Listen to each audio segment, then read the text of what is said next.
वाला जमाना चला गया, केवल कान से काम नहीं चल रहा भाई। अब हाथ में भी सरकाना पड़ेगा। गोविंद जी सही कह रहा हूं मैं?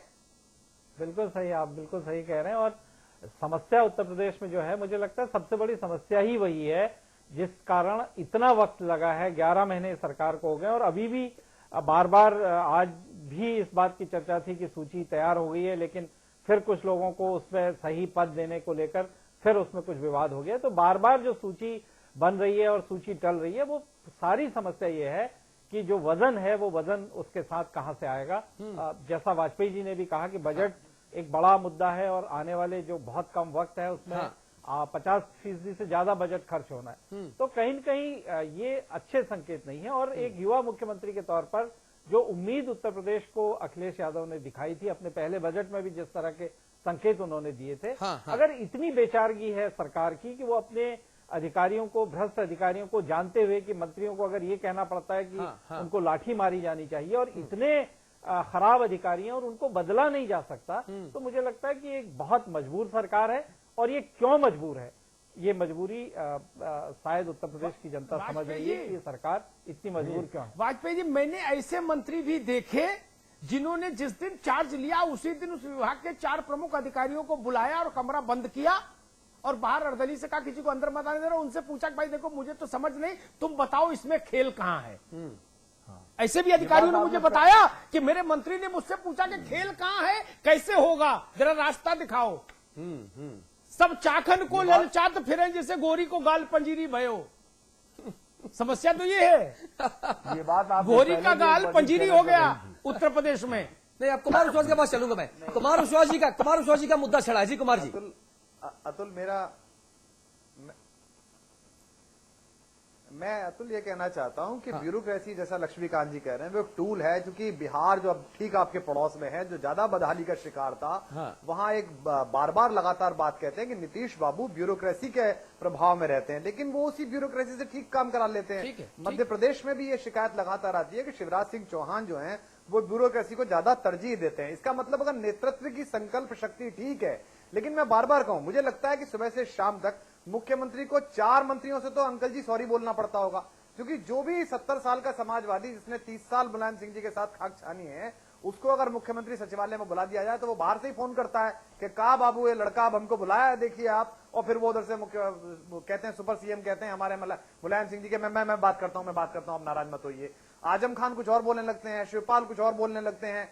तो एक ऐसा बबुआ वहां बिठा दिया गया है जो बेचारा निर्णय नहीं ले पा रहा है। मेरी दिक्कत यहां है, देखिए लक्ष्मीकांत जी को तो वहां पर राजनीति में अपनी बात कहनी है, मंत्री जी को मंत्री पद बचाना था, आप दोनों को अपनी पत्रकारिता में अपनी बेबाक राय रखनी है। मेरी चिंता इस बात की है कि भारतीय राजनीति के क्षितिज पर जो ये राजनीति पुत्र आए हैं, जिनमें चाहे राहुल गांधी हो, चाहे सचिन पायलट हो, चाहे ज्योतिरादित्य हो, चाहे अखिलेश हो, उनमें कमोबेश अखिलेश ने सड़क पर ज्यादा मेहनत की है, ज्यादा साइकिल चलाई है। तो बड़ी उम्मीदें उनसे थी कि शायद वो समाजवाद का वास्तविक मुहावरा लेकर आएंगे, जो उनके पूज्य पिताजी ने भुला दिया, जो लोहिया से उन्हें मिला था, कर्पूरी ठाकुर से मिला था, जेपी से मिला था। लेकिन 10 महीने में उन्होंने विकास की जो मेरी धारणा थी उसको भी कुंठित किया। खासकर तुष्टीकरण, एक पढ़े लिखे आदमी होकर विदेश से आप पढ़ के आए हैं, जब आप ये कहते हैं मैं मुस्लिम बच्चियों की शादी के पैसे दे रहा हूं, तो मेरे को बड़ा आश्चर्य होता है कि उनके लिए ये विषय, या जब वो फुटबॉल देखने चले जाते हैं लेकिन पड़ोस में एक शहीद आया है बिना शेर का, उससे मिलने नहीं आते, या मेरे जिले गाजियाबाद में आते हैं और मुरादनगर में एक छोटी बच्ची का रेप हो जाता है, वहां पुलिस वाले लाठी बरसाते रहते हैं, उनको खबर नहीं लगती। तब मुझे लगता है कि सपना दरक रहा है। और कहीं ना कहीं चूंकि वो ये मान लें, अखिलेश यादव के बाकी सब लोग आपका चैनल देख रहे होंगे, वो ये मान लें कि भारत माता इतनी बाज नहीं है कि वो एक ही खानदान में बच्चे पैदा करती रहेगी, वो विकल्प ढूंढ लेगी। और ऐसा ना हो जाए कि आपको इतिहास के, राजनीति के कालपत्र पर हाशिए में डाल दिया जाए। जी, अच्छी बात आप कह रहे हैं अमिताभ जी, मैं आपकी टिप्पणी चाहूंगा इस पर। देखिए, मैं ये पिछली बार भी एक बार ब्यूरोक्रेट्स पर बहस हमने की थी इसी मंच पर, तब भी मैंने वही बात कही थी। कोई नजूमी, कोई काबिल, कोई चतुर सुजान मुझे ये समझाए तो मैं विनम्रता से खेद व्यक्त कर दूंगा या वो खेद व्यक्त कर देंगे। एक ही टकसाल, उसी से सिक्के ढलते हैं पूरे मुल्क के लिए। बिहार में सिक्का चल रहा, गुजरात में सिक्का चल रहा, तमिलनाडु में चल रहा, महाराष्ट्र में चल रहा, उत्तर प्रदेश में वो सिक्का क्यों नहीं चल रहा? क्या ऐसे अलग अलग फैक्ट्री है? आईएएस बनाने की, आईपीएस बनाने की फैक्ट्री क्या कोई पिलखुआ में लगी? नहीं लगी। गाजीपुर में लगी? नहीं लगी। बांदा में लगी, तिंदवारी में लगी, नहीं लगी, एक ही फैक्ट्री, उसी से निकलते हैं सारे नौजवान। वो बिहार में रिजल्ट देता है, वो महाराष्ट्र में देता है, कर्नाटक में देता है, तमिलनाडु में देता है, आंध्रा में देता है। अरे भाई, पूरे देश में केवल उत्तर प्रदेश ही ऐसा है जहां रिजल्ट नहीं मिलता। वो डीएनए कैसे बदल जाता है? उत्तर प्रदेश में क्या बदला? बाबू तो उसी परख नली से आया, उसी गर्भ से आया जिससे बाकी सूबों में गया। उत्तर प्रदेश का जो पॉलिटिकल एनवायरनमेंट है वो बाकी सूबों से अलग है।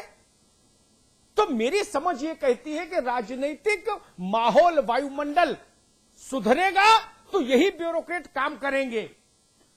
अगर मेरे ऊपर भाजपा का और कांग्रेस का ये पक्षधर या किसी का विरोधी होने का आरोप नहीं लगे तो मैं एक बात कहूंगा, कल्याण सिंह, गोविंद वल्लभ पंत का कार्यकाल मैंने देखा नहीं, कल्याण सिंह का कार्यकाल इसी ब्यूरोक्रेसी से अच्छे काम लेने का उदाहरण है, जो कल्याण सिंह के विरोधी भी जिसको स्वीकार करते हैं।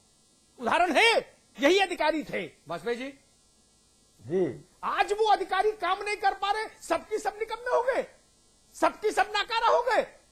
और कैसी भाषा बोल रहे हैं मंत्री, ये अधिकारी डंडे के लायक हैं, कैसी भाषा बोल रहे हैं। जी जी वाजपेयी देश की सबसे बड़ी प्रतिभा होती है वो, और आप लोग 8वां पास 10वां पास, कोई कहीं से आया, कोई कहीं से आया, और आप कह रहे हो इन पर डंडे बरसाओ। दिक्कत यही है अमिताभ जी, कौन काम करेगा फिर आपके साथ?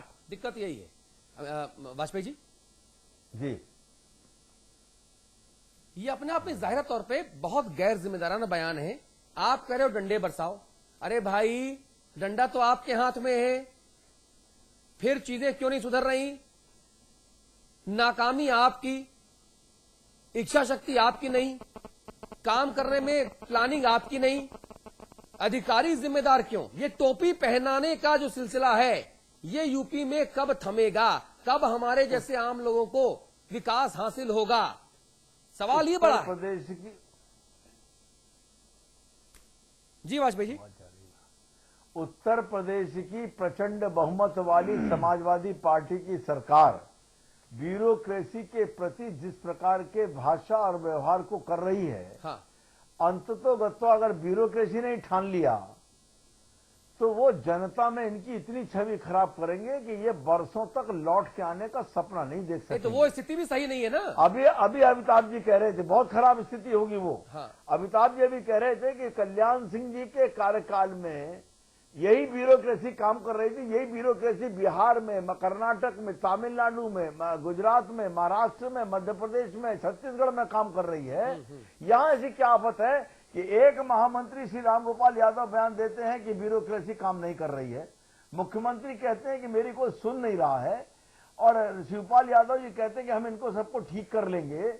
4-4 बार सपा सुप्रीमो माननीय मुलायम सिंह यादव जी सरकार को चेतावनी देते हैं। जी जी, आखिर अपने घर को ठीक नहीं कर पा रहे, हाँ। ठीकरा दूसरे के सिर फोड़ रहे हैं। जी जी जी, अपने इससे घर को ठीक नहीं कर सरकार पा को रहे बचना हैं, चाहिए। अपने घर को ठीक नहीं कर पा रहे, ठीकरा दूसरे घर फोड़ रहे हैं। डॉक्टर कुमार विश्वास, योर फाइनल कमेंट, सोल्यूशन क्या होना चाहिए? प्रॉब्लम बहुत डिस्कस हो गई। देखिए, मैं आपको फिर देखिए, अगर अखिलेश यादव विद्रोह नहीं करेंगे अपने पिता के उस पंजे से जिसके नीचे वो छटपटा रहे हैं, तो अखिलेश यादव के लिए बुरा होगा और इस उत्तर प्रदेश के सपनों के लिए बुरा होगा।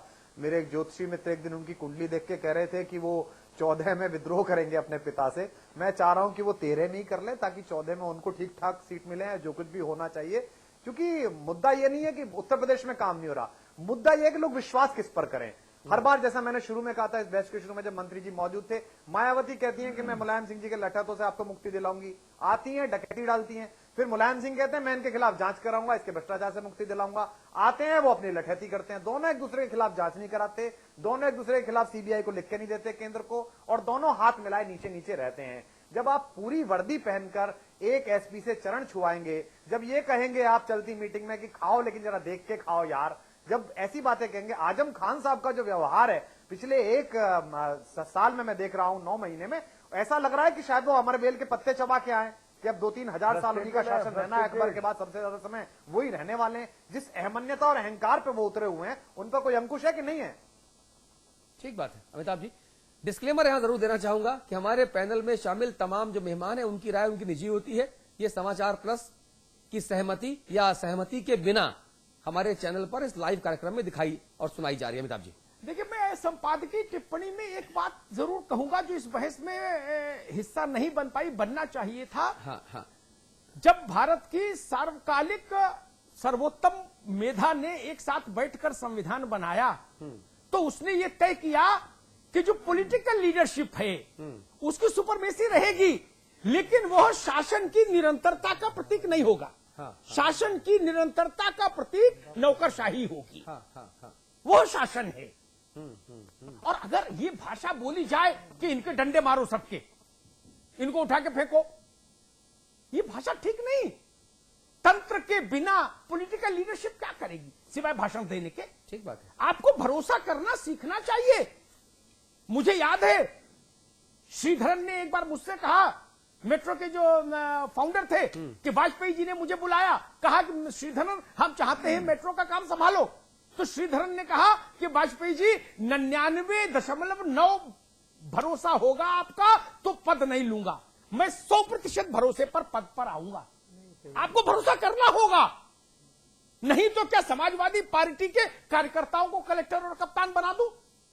वो उनको जिला मुख्य विकास अधिकारी बनाया जाएगा? नहीं, यही लोग जो इम्तिहान पास करके आ रहे हैं, यही लोग प्रदेश चलाएंगे।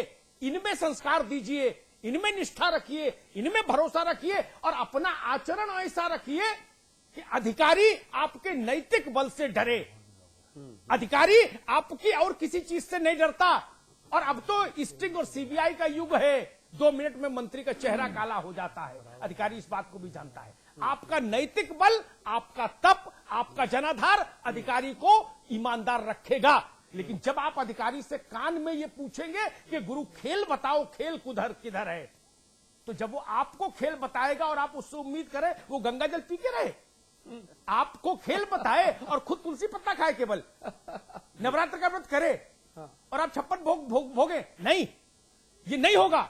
ईमानदारी जी गंगोत्री से शुरू होगी, तब गंगा सागर में मामला बनेगा। आप उल्टी गंगा बहा रहे हैं। और मैं इस पक्ष में नहीं, नौकरशाह भी भ्रष्ट, नेता भी भ्रष्ट, इसके सैकड़ों उदाहरण है, आज देने की जरूरत नहीं। लेकिन फिर भी नौकरशाहों के लिए इस तरह की शब्दावली ठीक नहीं कि इनके डंडे मारो। ये शब्दावली राजनीतिक नेतृत्व को शोभा नहीं देती। जवाहरलाल से लेकर और वाजपेयी तक कभी ऐसी शब्दावली का इस्तेमाल नहीं हुआ इस देश में। जी, तो उत्तर प्रदेश उत्तम प्रदेश बने। नौजवान मुख्यमंत्री अखिलेश यादव जी के जो सपने हैं वो सपने विकास के तौर पर परिलक्षित हों, फलीभूत हों, ये हमारी शुभकामनाएं हमेशा से रही हैं। लेकिन बड़ा सवाल ये है कि उन सपनों को पलीता लगा कौन रहा है? जो आरोप लगते हैं कि मुख्यमंत्री जी विजनरी हैं, मुख्यमंत्री जी विदेश से पढ़कर आए हैं, वो चाहते हैं प्रदेश में विकास की बयार बहे। लेकिन चाचाओं के चक्रव्यूह में जिस तरह से मुख्यमंत्री जी घिरे हुए हैं, क्या ये सबसे बड़ी प्रॉब्लम है? क्या अधिकारी प्रॉब्लम है? क्या पूरा तंत्र बड़ी प्रॉब्लम है? अगर हां, तो इससे यूपी के लोगों को क्या लेना देना भाई? आप सरकार इसीलिए है कि सारी प्रॉब्लम्स को दूर करके प्रदेश को विकास दीजिए। और अगर आप नहीं दे पा रहे तो कहीं ना कहीं आप खुद एक बड़ी प्रॉब्लम है, ये समझना पड़ेगा। आप सभी का बहुत बहुत शुक्रिया। डॉक्टर कुमार विश्वास, अमिताभ अग्निहोत्री जी, गोविंद भाई, वाजपेयी जी, बहुत धन्यवाद आप सभी लोगों का। आपके अपने चैनल समाचार प्लस पर खबरों का सिलसिला लगातार जारी है। नमस्कार।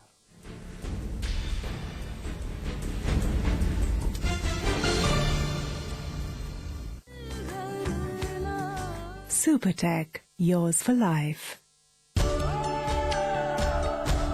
इसमें टेस्ट है, तंबाकू नहीं। आप भी आजमाइए रजनीगंधा। रजनीगंधा। मैं चाहूंगा कि जब जब भी मेरा जन्म हो, वृंदावन की इसी पावन भूमि में हो। A unique project with world-class facilities just for you and your loved ones. Nalanda leisure Sanskar city At Vrindavan. मेरा ही तो हिस्सा है तू, हर पल का किस्सा है तू, तुझको निहारो और फिर नजरें उतारो, खुशियाँ दी इतनी सारी सब तुम पे वारो। पर सोचती हूँ कभी कभी, कब तक रहेंगी ये खुशियाँ बनी? अगले बच्चे से पहले रखेंगे 3 साल का फासला, ताकि मुन्ने की हो सही देखरेख और तुम दोनों रहो सेहतमंद। फिर रहेंगी खुशियाँ बरकरार। और इसका एक सही तरीका है, IUCD। महिलाओं के लिए सबसे असरदार लंबे समय वाले गर्भ निरोधक उपायों में से एक है IUCD।